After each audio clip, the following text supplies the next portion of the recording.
Ouais. Trop bien.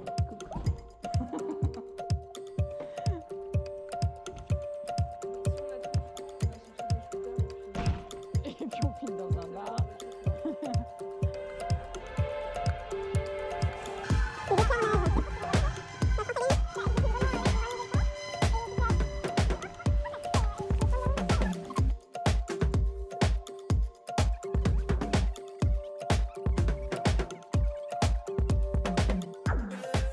Je vois la nuit comme un espace de liberté. C'est pour moi aussi un terrain inconnu, mais nourri de nombreuses représentations. Je perçois la nuit comme un espace-temps des multiples, ou peut-être un temps qui peut être multiple selon les espaces. La nuit, c'est un temps qui rend les échanges aussi particuliers, les rencontres plus libres et libérées, sans jugement.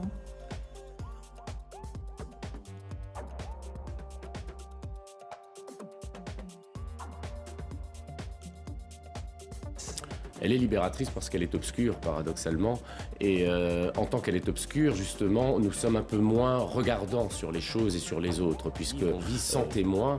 Vivre sans témoin, ça veut dire qu'on n'est pas forcément seul, ou qu'on n'est pas forcément sans amis, mais que les amis qui nous accompagnent, ou ceux que nous rencontrons d'ailleurs, portent en principe sur nous un regard un peu plus indulgent, tout simplement parce qu'on y voit moins bien, et que donc, lorsqu'on y voit moins bien, on s'abstient de juger de ce que l'on voit.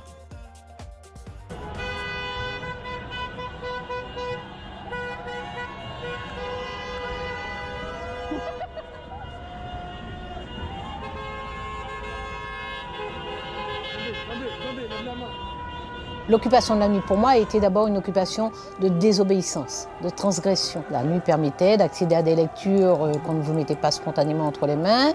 C'est vrai que lorsque je suis enfant et préadolescente, c'est dans l'interdit que je découvre l'espace sans limite de la nuit.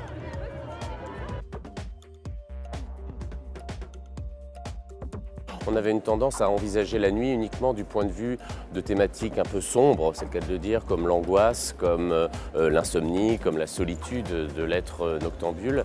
Et j'ai voulu essayer d'arracher un peu la nuit à cette thématique ou à cette manière de le voir romantique, qui a aussi sa vérité, pour montrer qu'il y avait aussi des lumières de la nuit, non seulement d'ailleurs au sens littéral, des choses, des manières de voir, un clair-obscur, des manières d'expérimenter, et puis des lumières au sens philosophique, c'est-à-dire qu'il me semble que la nuit, c'est un ensemble d'expériences qui ont aussi une vertu ou des vertus politiques. Il y a des fêtes, il y a des nuits debout, on en a d'ailleurs eu l'occasion, on l'a vu récemment, qui manifestent un rapport au temps, un rapport aux autres, qui a un sens, à mon avis, égalitaire.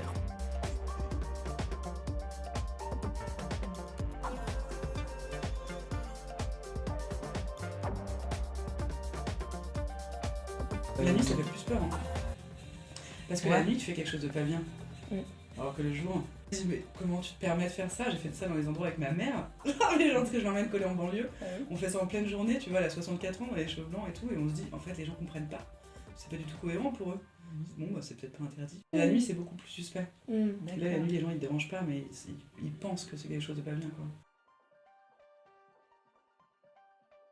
C'est vrai que tu vois, là, que ce soit Théâtre du Nord, Aéro et tout ça, Hospice Comtesse, c'est des lieux qui sont un peu dans le centre. Ouais. Mais c'est pas un centre très, très vivant non plus, ce quartier-là. En même temps, il n'y a que Oisem qui vit beaucoup la nuit. Ouais. Et du coup, moi, c'est pour ça que je quadrillais la ville. Hein, parce qu'on sortait, mais il y avait des endroits où il n'y avait personne. Du coup, je me suis dit, je vais coller dans les endroits où il n'y a personne, dans les trajets qu'on fait entre Oisem, Moulins, Vieux-Lille, tu vois. J'ai fait une marche exploratoire aussi avec l'aéronef. L'aéronef, ils ont pas mal de gens qui viennent voir leur soirée. C'est la nuit, c'est dans un quartier de merde, c'est hyper isolé en fait, il n'y a pas grand chose. Et du coup, ils ont fait une marche, c'était que des nanas quasiment, ils ont fait la marche exploratoire tout autour, donc passerelle qui va à la gare et tous les alentours de la gare pour essayer de savoir qu'est-ce qui pourrait être mis en place pour après essayer de trouver des solutions. Mais donc c'était intéressant de voir ça avec les héros parce que tu fais tout le tour de la salle aussi, et donc des endroits aveugles. À Lille, c'est pas pénalisé. Ah oui, pourquoi? Par le collège féministe. Et ils sont nettoyés direct. Genre, t'en vois à Lille, il n'y en a quasiment aucun. Oui. Et en plus, elles sont en groupe, elles, donc Oui. c'est des grands groupes. Hein. Je sais pas comment elles gèrent le truc, je sais pas ce qui se passe pour que, tu vois, ils pénalisent. À mon avis, ils considèrent pas ça comme du street art, du coup. Ouais. Et c'est un peu. Parce que j'ai été dans une table ronde avec une politologue. Et elle interrogeait la gouvernance des graffitis. Donc, qu'est-ce qui fait qu'une ville décide de favoriser certains artistes, donc de ne pas les nettoyer. Le coût de l'effacement, parce que c'est hyper cher d'effacer, parce qu'il faut quand même payer des gens, repeindre et tout. Et du coup, elle utilisait mon travail, tu vois, pour objectiver la façon dont moi j'étais payée par les services publics, qui était en plus mon choix, parce que moi je les avais contactés quand j'ai commencé à coller. Et du coup, d'essayer de comprendre à quel moment tu sais pourquoi tu es nettoyé, pourquoi, quel quartier, et donc le collage féministe qui est nettoyé systématiquement.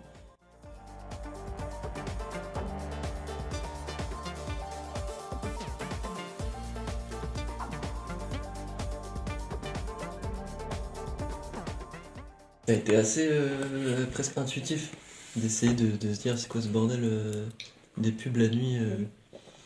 Et d'autant plus, je pense que ça a dû commencer peut-être automne-hiver parce que du coup très tôt c'est allumé quoi, très tôt tu vois plus que ça dans la ville. Et de voir juste que il y avait. Je vais pas se dire forcément ça s'ouvre quoi, et de regarder. Je me rappelle la première fois je suis allé avec des. Enfin, ouais, j'ai juste regardé le panneau de pub en fait.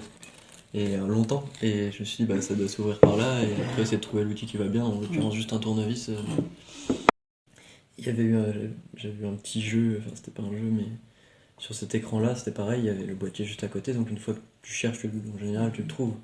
Et c'est assez sympa quoi, tu l'éteins et il y a cet énorme truc numérique qui bouge et tout, toute la nuit qui s'éteint quoi, net quoi. Mais dans l'idée, c'est juste aller d'une rue à l'autre et de voir s'il y a de la lumière, s'il y a une enseigne ou s'il y a un panneau de pub. Et dans ce cas-là, ouais, se dire bon bah je regarde autour de moi et je regarde si je peux éteindre.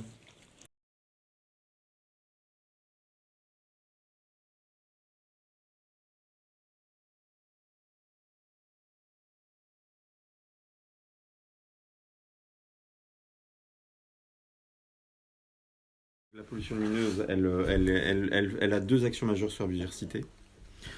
Il y a un effet repoussoir, barrière, pour certaines espèces qui sont lucifuges, certaines espèces de chauves-souris, certaines espèces de mammifères, par exemple.